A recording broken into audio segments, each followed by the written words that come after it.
It was, at first glance, an ordinary pre-Christmas day, December 20th. How many of these had Juan experienced already? After all, he had just turned 39, with his jubilee looming in the next year. Juan looked around. Everything seemed quite mundane, the comfortably warm weather typical for their country, the lively choir of people lifting Christmas spirits near the little shop on the corner, children smashing piñatas, hoping to retrieve the coveted prizes in the form of sweets. And in the air, there was such an enticing scent of chocolate, cinnamon, and something tangy but familiar, yet Juan couldn't quite remember what that smell was. Nonetheless, the pre-Christmas celebration, characteristic of his native place, was in full swing. Yet, what was that smell? His deep thoughts were interrupted by the phone. It was Maria, his twin sister, calling. Yes, he had almost forgotten that this Christmas would be different from many previous ones, and, as unfair as it may seem, he was even somewhat glad about it. "Juan, hi, you didn't forget, did you?" Maria chattered in her characteristic manner. "How could I forget something like that?" He brushed her off. "They're expecting you there at 11 o'clock. Juan involuntarily glanced at his watch. It was nearly 10:40. There was still plenty of time for a walk home. "And you're not coming?" he asked, focusing his gaze on one of the banners offering a better life without worries. "No, are you kidding? I just flew in from Milan after closing the deal, and I still need to visit the beauty salon and buy gifts for my beloved nephews before the holidays. And you know, I can't be seen in such places, it ruins my image. So, you'll manage somehow." Juan sighed deeply, muttered fine, and hung up. His sister was in her element. She dumped responsibilities on him and directed from the shadows while he did the dirty work. In anticipation of Christmas, the Gonzalez twins had made a difficult, at least for Juan, decision. They had to send their mother, Sonora Gonzalez, to a nursing home. There were several reasons for this. Firstly, Fernanda Gonzalez had been living in Juan's house for a long time and had views on child-rearing that differed greatly from his and his wife's. Juan, when he was at home, not on business trips, heard his mother's complaints and his wife's hysterics every day. Of course, when Camila calmed down, she would apologize to his mother, but Juan understood that having two mistresses in one house was very difficult. Secondly, his mother's health problems had begun, and neither he nor Maria could provide her with proper care due to their work. Moreover, Sonora Gonzalez had become so capricious and demanding with age that it seemed she was intentionally feigning heart problems and blood pressure fluctuations just to keep the children close to her for an extra 5 minutes. Juan even missed his flight a couple of times and hastily bought a new ticket so as not to inconvenience his partners. Recently, Maria has been strongly urging him that a very good nursing home has opened in their neighborhood, and their mother will be very comfortable there. They will hire the best caregiver for her, cover medical checkups and treatment expenses, buy her a bunch of books, and she won't be bored there surrounded by her peers with similar outlooks on life and ideals. Fortunately, Juan's small business related to light industry and Maria's modeling agency allowed them to provide all this luxurious life for their mother. Yes, the Gonzalez family was not poor. But it wasn't always like this. Juan, strolling at a leisurely pace, began to reminisce about his childhood. There were always 3 of them, he, Maria, and Mom. He didn't remember his father, and Mrs. Gonzalez didn't like to talk about him, quickly changing the subject. They lived in a small house on the edge of the village, surrounded by a large number of neighbors on the left and right. Yes, they didn't have the best clothes and shoes, and they didn't live in mansions, but there was always food on the table, thanks in no small part to a small vegetable garden in the backyard, which Mom took care of very diligently until a certain point. Juan also remembered how a huge crowd of neighbors lined up for salsa prepared by his mom, and for other chili dishes. They said his mom had some secret recipe for making chili.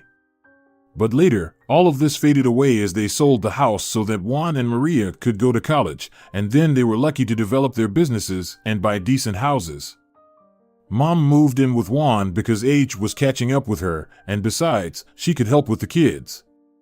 Well, thoughts brought him back to square one. He needed to take Mom to the nursing home. because it would be better for her there. It seems Juan was just trying to reassure himself. Deep down, he understood that over the years, he had accumulated quite a lot of grievances, that they didn't live as they would have liked, that she demanded so much now. He hadn't felt any rest at home for a long time, just constant stress. And he just wanted a real celebration, as promised by Maria, who would come with her children to him on the 23rd, and in the evening of the 24th, they would have a truly loud party with friends and neighbors with loud music and dancing. Everything that Fernanda Gonzalez had complained about more than once and, one could say, forbade in her presence. Juan had already reached the house. It's time, he thought, and opened the door. Mom, he called Mrs. Gonzalez. Already time, came the old woman's hoarse voice as she slowly approached the door. Well, let's go, son. Mother, I ask you not to dramatize. We've discussed everything. You'll be better there. Juan reached out to his mother, took her bag in the other hand, and escorted Mrs. Gonzalez to the car. The weather seemed to be on her side. The sun, which had been shining just recently, was suddenly obscured by several gloomy clouds, which was a very rare occurrence in these parts. Juan felt the pressure of this weather tension heavily, but he kept a composed demeanor. Having sorted out all the final bureaucratic details at the reception and with the caregiver assigned to his mother, Juan bid her farewell with the utmost grace and a warm smile, promising to visit her again in a few days. Stepping outside the nursing home, Juan lit a cigarette. Smoking wasn't actually a habit of his, but for some reason, the situation had stressed him so much that he couldn't resist reaching for the cigarettes he had hidden from his wife. After finishing one cigarette, he felt some relief, then got into his car and drove home. His home and work routines absorbed him so completely that he didn't worry about his mother for the next couple of days. But on December 23rd, Christmas Eve, he paid her a visit, as agreed beforehand. Maria didn't accompany him this time, although she and her husband and children had already settled into their home, and Juan began to feel even more strongly that she was afraid to see her mother, to notice sadness or homesickness in her eyes, and perhaps even disappointment at how her daughter had treated her.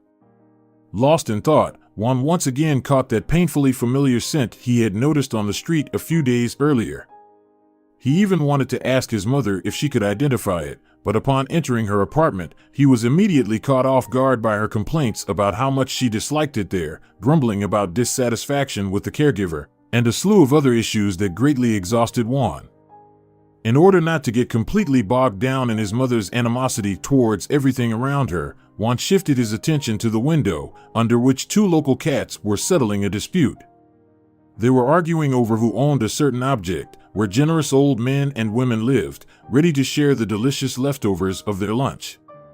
The subject of their dispute this time was a fish fillet, a very juicy piece that would suffice for a hearty snack. And their conflict held a wider range of emotions than Sonora Gonzalez's monologue, which sounded like the solo of a lonely, long-abandoned violin with untuned strings. Juan listened distantly, with no sympathy in his heart. He believed she was to blame for her situation, that her complaining nature had pushed her children and grandchildren away, and that she ended up here. Such a sudden shift in mood was again triggered by childhood traumas, which thundered in his head when Sonora Gonzalez complained that she had no one special to talk to here, that she missed her grandchildren terribly, and even Juan's wife, though, according to her, she was far from being an ideal housewife and mother. Juan loved his wife Camila very much and didn't allow anyone to speak ill, disrespectfully, or offensively of her, not even his mother. He was about to erupt, but quickly calmed down, realizing that his mother's character couldn't be changed or corrected, and it made no sense to waste his nerves on her on the eve of the holiday. But he still wanted to leave. He desperately wanted to go home, to hug his wife, play with the children, talk to his sister, maybe even go for a short walk around the neighborhood with the whole family. He just didn't want to be with her right now, as he felt some sort of repulsion from Fernanda at this very moment. He stood up, turned towards the exit to bid her farewell, but she interrupted him. "Son, have you already decided to leave?" "Wait a moment, I want to give you something," she said, handing him an envelope. "This is my Christmas gift to you, to all of you. I really ask you to go through its contents together with Maria. The gift is intended for both of you."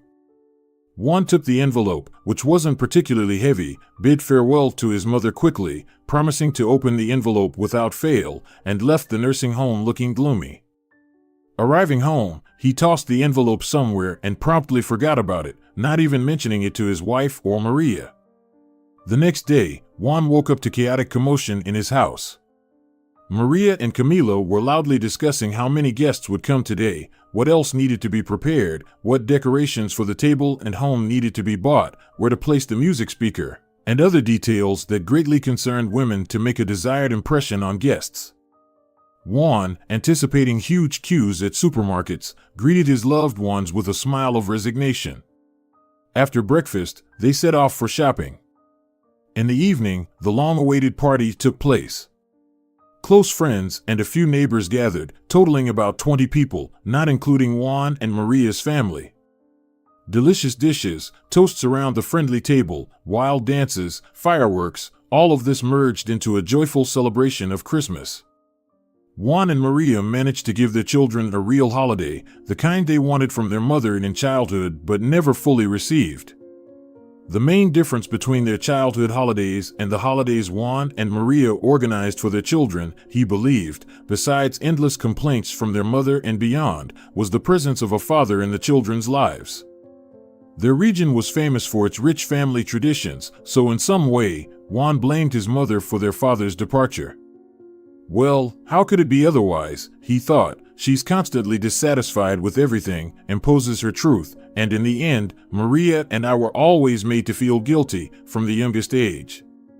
And when we got older and started to push back with reasoned arguments, Mother began redirecting our attention to her numerous health problems, thereby manipulating us. With these thoughts, Juan sighed, downed his shot, and looked towards his wife, who was dancing around the Christmas tree with Maria and the children. Camila, of course, was nothing like his mother. She was undeniably beautiful, but the reason Juan chose her had nothing to do with her beauty. She possessed that inner femininity often lacking in the modern world, but so desired by men. She was a wonderful mother and wife, a homemaker. She filled their home with such coziness that Juan rushed home every time, fulfilled her small whims, and delighted her and the children with gifts. In general, their home was a complete contrast to what Juan and his sister experienced in their childhood. Finally, it was time to open the gifts. Juan and Camila handed a slightly humorous gift to their neighbors. It was a souvenir plate, in the center of which were the names of the couple, and around the edge were the names of their 4 children. The center was made in the shape of a sun, with rays extending to the little planets. The neighbors appreciated the gift as they loved such memorabilia. Maria received a travel kit, a mask, a pillow, a small bag, as she often complained about having difficulty with flights. The children received a set for creativity and a radio-controlled helicopter, and the joyful children went to their room, leaving the adults alone. Later, Camila and Maria put the children to bed, then lowered the music, and heartfelt adult conversations ensued, lasting until 5 in the morning. Finally, the adults dispersed to their homes and rooms. Juan and Camila settled in the bedroom. But, as Juan thought, he had barely closed his eyes for 5 minutes when their youngest son, 5-year-old Diego, burst into the room with a loud exclamation. "Mom! Dad!" he shouted. "Look what I found!" And the little one handed them the same white small envelope that Mrs. Gonzalez had given to Juan. Juan glanced at the clock. It was already around 11 o'clock. Gathering his thoughts a little, he asked his son where he found it, while Camila, puzzled, looked at both of them. "We were flying the helicopter with Penelope and our cousins, and it landed on the fridge. Penelope let me climb on a chair and get it. Along with the helicopter, I found this," Diego blurted out in one breath, so his parents wouldn't interrupt or start scolding him, and handed the letter to his father. "It smells like Grandma," he suddenly said. "It's a letter from her." Juan waved his hand slightly. "Diego, go call Aunt Maria. We're all gathering by the tree in 5 minutes to see Grandma's gift." "Got it." Diego saluted and left his parents' bedroom. Juan thought to himself, that smell again, so close, and Diego even said it's so much like Grandma. He looked at Camila. I don't know what's there, but I suspect it's some letter she really wanted us to open, and I forgot, he said, looking at her. After all, she's my mom and the grandmother of our children. Let's go. Juan and Camila went downstairs, where their children and nephews obediently awaited them. Shortly after them, Maria came down, overtaking her husband, shouting for Juan to hand her the envelope. He handed it to her. She opened it, and they all saw several sheets of notebook paper filled on both sides, as well as some kind of key. Maria found where the letter began. Read aloud, that's why we're all gathered here, right? Juan remarked, anticipating that his mother would say a few nice words about each person and admit her mistakes on some matters, and also guessing that the key was lying on the coffee table. Maria began to read, My dear children, Juan and Maria, on this Christmas day I want to tell you. Her gaze slid away, and tears began to fall sharply from her eyes. Maria, you're not particularly sentimental. What did Mother do to move you like this? Juan asked, pulling the letter from her hands. He read the letter up to the same point as Maria, then fell into a stupor and fell silent. Camila realized something was wrong, asked Juan to sit next to Maria, and began reading the letter herself, while Maria and Juan remained in a kind of stupor but still caught every word read by Camila. My dear children, Juan and Maria, on this Christmas day, I want to finally tell you the truth. I am not your biological mother. I apologize for hiding this from you for almost 40 years, but I had my reasons. This year, especially in connection with my stay in the nursing home and discussing the whole situation with some of my new acquaintances here, I gathered courage and decided to tell you my story without embellishment from beginning to end. I grew up in a very large and close-knit family. You might wonder, where were your grandparents and numerous uncles and aunts then? I was the youngest, fifth, child in the family, and our family followed all the traditions, perhaps something you've always lacked. At 28, I got married and desperately wanted to become a mother to pass on all my experience to my children. Even my relatives urged me on, saying when I would finally become a mother. But time passed, we were married for 5 years, and I still couldn't get pregnant. Eventually, I found out I was infertile. It was Christmas Eve. At that moment, my relatives turned away from me, cursing me in every way possible. My husband left for some younger girl. And I was left completely alone on the eve of Christmas. But miracles happen, and I was lucky. On the morning of December 25th, I heard a knock on the door, and when I opened it, I saw 2 babies, a boy and a girl, who, upon seeing me, reached out their tiny hands to me. There was no mother or anyone else nearby, and I brought you into the house. There was only a note in which the girl disclosed only your names and dates of birth. She did not reveal her name and surname. She said she was very poor to support 2 children, but she was a budding actress and had been offered a cameo role in a film, but she needed to fly to the USA, and she couldn't afford to take the children with her. She was told about me and my sorrow, and she decided to leave you with me. I can't say it was easy for me, as I suddenly became a mother, but I honestly tried my best. I could vent my emotions on you, but I must admit that it was all my anger and disappointment at my family and my ex-husband who left me because I couldn't be a mother by nature. But I was and still am a mother, at least I believe so. And I really hope you feel the same way. You're probably puzzled about the key lying in front of you. I realized that I should provide you with at least the bare minimum: food, water, shelter, education. But I had another goal. I wanted to give each of you a dream, because I never realized my own dream, as I gave up everything I had to raise you. I think you remember that we had a ranch and that there was a crowd of people lining up for portions of my dishes. I dreamed that my husband and I would support this ranch, and then our children would help us with it. But with you 2, 4 months old, in my arms, I had to bury my dream so that you could stand on your own feet. My goal was to save $2 every day, $1 for each of you. I sold some of my valuables, exchanged seeds and fruits for this money. Sometimes I went hungry myself. Then I had to sell the ranch. Yes, Maybe you didn't have the best toys, not the newest gadgets, but over time you managed to understand the value of money and started earning yourselves. Each of you now has your own, albeit small, company. I am very proud of you in your endeavors. And this key is from the safety deposit box where all this accumulated sum is kept, divided between the two of you. Remember, Juan, how I once asked you to take me to the bank, but asked you not to come with me. Even though you have a business, you understand deals. But I insisted and went alone. I managed to open a deposit with a 10% annual interest rate for 5 years, and in this very box, you will find this sum, which you can take at your disposal and spend it as you see fit. With enormous endless love. Your mom. P.S. Gifts for the grandchildren are in my room if you haven't found them yet.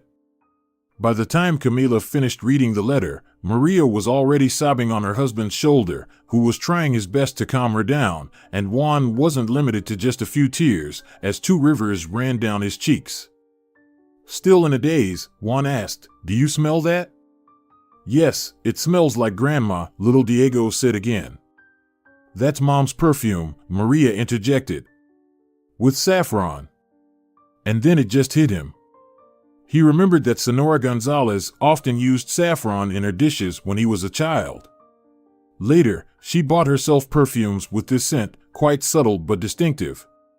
He could smell it then while walking down the street. Apparently someone, like his mom, added it to the dish or used it as a flavoring, and even in the nursing home, being near her room. And now, holding such a touching and dear-to-the-heart letter. "That's it, everyone get ready. Let's go get Mom," Juan commanded. They quickly got ready and headed to the nursing home in 2 cars. Juan and Maria were the first to enter, but they were stopped and told that Sonora Gonzalez had been taken to the hospital. Recovering from the shock of realizing that they might lose her because of their resentment and their mom's secret, they rushed to the hospital. Juan and Maria approached the reception desk. "Hello. Sonora Gonzalez has arrived. How is she?" Maria asked anxiously. "Let me check right away," replied the receptionist. A few seconds later, her expression changed abruptly. "I'm sorry, but I must inform you that Sonora Gonzalez passed away about an hour ago." Juan felt like he had been struck by lightning. He sat down on the couch, the words drifting past him. Camila shook him, then Maria approached, but the whole world seemed to dim. He didn't know how long he sat there while Maria and her husband bustled around, talking to doctors and running back and forth for some reason. He didn't understand why there was all this commotion. Then joyful Maria approached him, crouched in front of him, and lifted his face, staring directly into his eyes. "Juan!" she cried. "Juan, wake up. They made a mistake. They all made a mistake. Mom is alive and waiting for us in the ward." Juan looked at her with a very lost expression, not fully grasping what his sister was saying. For a few seconds, he thought she was speaking words of comfort, but then the true meaning of her words sank in. He immediately got up and asked where to go. As it turned out, 2 women with the last name Gonzalez had been admitted to the hospital that morning, and unfortunately, one of them had passed away due to life-incompatible injuries. Fernanda, on the other hand, had been admitted due to high blood pressure, as she was very anxious about spending her first Christmas away from her children and grandchildren. Moreover, she was extremely nervous because her children had not contacted her despite the fact that they were supposed to learn her secret yesterday, but they hadn't reached out to her. She had begun to think they had completely rejected her. A few minutes later, the whole family gathered outside Fernanda Gonzalez's hospital room, and she gestured for them to come in. Juan and Maria immediately rushed to hug her, kneeling by her hospital bed and expressing words of gratitude and remorse. They repeated over and over that she was their only mother, and they couldn't dream of anyone else, and that they were sorry for sending her to the nursing home the day before Christmas. Sonora Gonzalez cried tears of joy, but through her tears, she smiled and said that she didn't love them any less for their mistake, that she loved her entire family endlessly. After Fernando was discharged, she returned to her son's home. Everything went back to normal, But Juan noticed that the relationship between his mother and wife had become warmer. His mother was less clingy to her, and Camila consulted her more and completely stopped complaining about her clinging. Several months later, on his mother's birthday, Juan and Maria announced to her how they had decided to use the money from the trust. They said they were selling both of their homes, adding the amount from the trust, and buying a huge house with a ranch for the whole family. They planned to set aside a summer cottage greenhouse where their mom could pursue her favorite hobby. This was their way of repaying her for all the care and sacrifices she had made while raising them. And, of course, to help her fulfill her cherished dream. "Mom," Juan said, "we want to help you with your ranch. Look, you have so many helpers. A whole 8 of us. We really want to try your dishes, like when we were kids," Maria said, making a pleading face. Sonora Gonzalez stood there, tears streaming down her face. It was the best gift in her life. No, not the best. The best gift she found on her doorstep almost 40 years ago. Dear viewers, if you enjoyed the story, please support the video by liking it and leaving a comment. Thank you very much.